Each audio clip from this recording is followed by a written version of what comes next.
நான் ஒரு வீடியோ போட்டிருந்தேங்க. அதாவது இதை நீங்க பண்ணீங்க அப்படின்னா உங்களோட எக்ஸ் உங்களுக்கு கால் பண்ணுவாங்க அப்படிங்கிற மாதிரி. அந்த வீடியோக்கு பார்த்தீங்கன்னா இன்ஸ்டாகிராமில் பயங்கரமான ரீச் கிடைச்சது. கிட்டத்தட்ட 2 மில்லியன் வியூஸ் போச்சு. அது மட்டும் இல்லாமல் ஏகப்பட்ட கமெண்ட்ஸ் வந்துருந்துச்சு. ஒரு சில மிக்சட் ரிவ்யூஸ் வந்துச்சு. அதாவது நான் இங்கே நினச்சேன் அப்படின்னா எப்படி என்னோட எக்ஸை வந்து கால் பண்ணுவாங்க, அவங்களுக்கு எப்படி தெரியும் அது, அதாவது கண்ணாடியை திருப்பினா ஆட்டோ எப்படி ஓடுங்கிற மாதிரி நிறைய கமெண்ட்ஸ் வந்துருந்துச்சு. ஸோ அதுக்கு தான் இந்த பர்டிகுலர் வீடியோ. எப்படி உங்களோட எக்ஸை வந்து மேனிஃபெஸ்டேஷன் மூலமாக உங்களுக்கு கால் பண்ண வைக்க முடியும் அப்படிங்கிறதுக்கும் இந்த மாதிரி நெகட்டிவ் கமெண்ட்ஸ். ஸோ ஏன் வந்து உங்களுக்கு நடக்கலை, ஒருத்தவங்க பார்த்தீங்கன்னா நான் 3 மாதம் வெயிட் பண்ண நடக்க மாட்டேது, எனக்கு நான் வந்து 3 இயர்ஸாக வெயிட் பண்ணுறேன் இன்னும் காலே வரல அப்படின்னு கேட்டிருந்தீங்க. ஸோ அந்த மாதிரி கொஸ்டின்ஸ் ஆன்சர் பண்ணுறது இந்த பர்டிகுலர் வீடியோ. அண்ட் நம்ம சேனல் நீங்கள் புதுசாக வரீங்க அப்படின்னா என்னோட பேர் அரவிந்தன் சக்கரவர்த்தி. நான் ஒரு லா ஆஃப் அட்ராக்ஷன் கோச். நம்ம சேனலில் பார்த்தீங்க அப்படின்னா law of attraction, business, mindset, lifestyle, இந்த மாதிரி ஏகப்பட்ட விஷயங்கள் ஷேர் பண்ணுவேன். இன்னும் சப்ஸ்கிரைப் பண்ணல அப்படின்னா சப்ஸ்கிரைப் பண்ணிடுங்க. ஆனால் அதே மாதிரி அந்த பெல் ஐக்கானை கிளிக் பண்ணிடுங்க. ஸோ இந்த மெத்தடில் பார்த்தீங்க அப்படின்னா உங்களோட எக்ஸை வந்து உங்களுக்கு கால் பண்ணணும். இப்போ கேட்கலாம் நீங்கள் எதுக்கு வந்து எக்ஸ் எனக்கு கால் பண்ணணும், ஒரு கமெண்ட் வந்துருச்சு, அவள் தான் போயிட்டாலும் அப்படியே போட்டோம், திரும்ப நான் போய் குழிக்குள்ள விழுதுன்ற மாதிரி கேட்டிருந்தீங்க. இந்த பர்டிகுலர் டெக்னிக் வந்து எல்லாருக்குமே கிடையாது. ஒரு சில பேர் பார்த்தீங்க அப்படின்னா ஏதோ ஒரு மிஸ் அண்டர்ஸ்டாண்டிங்கால நீங்கள் வந்து பிரிஞ்சிருக்கலாம். ஸோ நீ திரும்ப அப்படி செய்யணும்னு நினைக்கிறப்போ திரும்ப வந்து அவங்க வந்து நல்லா இருக்கும்னு நினச்சிங்க அப்படின்னா இந்த மெத்தட் யூஸ் பண்ணுங்க. இந்த மெத்தடில் பார்த்தீங்க அப்படின்னா உங்களோட ஃபோன் எடுத்துக்கோங்க. இந்த ஃபோனை அசியம் பண்ணிக்கோங்க. உங்களோட ஃபோனை எடுத்துக்கோங்க, கையில் வச்சுக்கோங்க.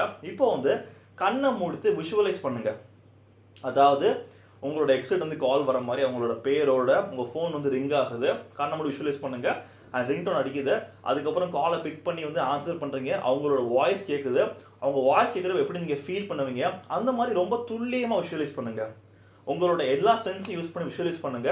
விஷுவலைஸ் பண்ணி முடிச்சதுக்கப்புறம் எப்போ வந்து நீங்கள் கம்ஃபர்டபுளாக ஃபீல் பண்ணுறீங்க, அவங்க வந்து உண்மையிலே கால் பண்ணிட்டாங்க, உண்மையிலே பேசிட்டாங்க, அந்த மாதிரி நீங்கள் வந்து உங்களுக்கு தெரிஞ்சுட்ட அப்புறம் நீங்கள் உண்மையிலே வந்து கன்வின்ஸ் ஆகிட்டீங்க, ஓகே உண்மையிலே கால் வந்துருச்சு அப்படி நீங்கள் ஃபீல் பண்ணதுக்கப்புறம் இப்போ என்ன பண்ணணும் அப்படின்னா உங்களோட ஃபோனை வந்து ஓரமாக வச்சுருங்க. அப்படி இல்லைனா எடுத்து வெளியே கூட வச்சுருங்க. உங்கள் ரூமுக்கு வந்துடுங்க. அப்படி ஒரு இன்சிடென்ட் நடந்தே மறந்துடுங்க. ஓகேங்களா? இதுதான் மெயினான விஷயம். ஒரு தாட்டை சென்ட் பண்ணிட்டு அதை அப்படியே மறந்துடுங்க. இப்போ தான் உண்மையான மேஜிக்கே நடக்குது. ஓகேங்களா? ஏன் அப்படின்னா இது வந்து பார்த்தீங்க அப்படின்னா எக்ஸாம்பிளுக்கு இப்போது ஒரு ரெஸ்டாரண்ட் போகிறீங்க. ரெஸ்டாரண்ட் போயிட்டு ஒரு ஃபுட்டு ஆர்டர் பண்ணுறீங்க. ஓகேங்களா? ஃபுட்டு ஆர்டர் பண்ணிட்டு ஒரு 2 மினிட்ஸ் ஆகுது, திரும்ப அந்த செஃப்பை கூப்பிட்டு ஆர்டர் பண்ணுறீங்க.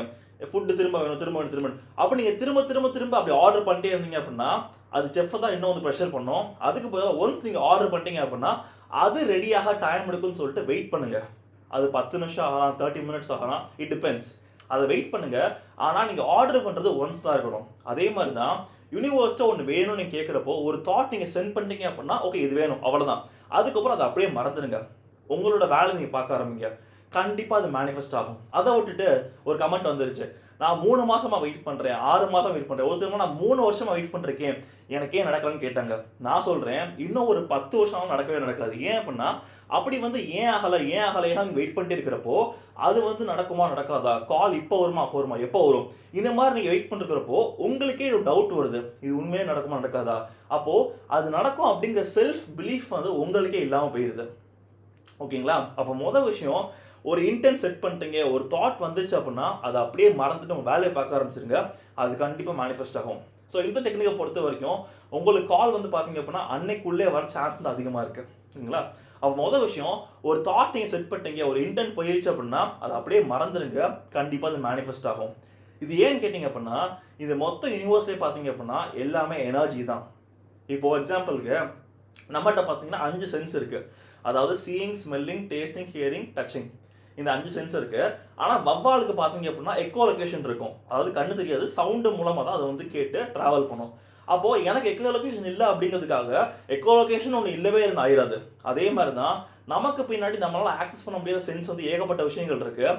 ஆனால் அதெல்லாம் வந்து தாண்டி போகணும், நம்ம உண்மையிலே இப்படி இருக்குன்னு கன்வின்ஸ் ஆகணும் அப்படின்னா பிலீஃப் தான் ரொம்ப முக்கியம். இது உண்மையிலே இருக்குது, உண்மையிலே நடக்கும் அப்படின்னு நீங்கள் பிலீவ் பண்ணுறப்போ, அப்படி நடக்கும் நீங்கள் ஃபீல் பண்ணுறப்போ, அந்த தாட் செட் பண்ணுறப்போ, அதை நோக்கி ஆக்ஷன் எடுக்கிறப்போ 100% ஷுவராக அது மேனிஃபெஸ்ட் ஆகுது. ஒரு கமெண்ட் வந்துருந்துச்சு, நான் இங்கே திங்க் பண்ணால் எப்படி என் எக்ஸ் வந்து கால் பண்ணுவாங்க, எப்படி வந்து அவங்களுக்கு தெரியும் நான் திங்க் பண்ணுறேன் அப்படிங்கிறத, இதெல்லாம் வந்து சும்மா தானே அப்படின்னு கேட்டிருந்தாங்க.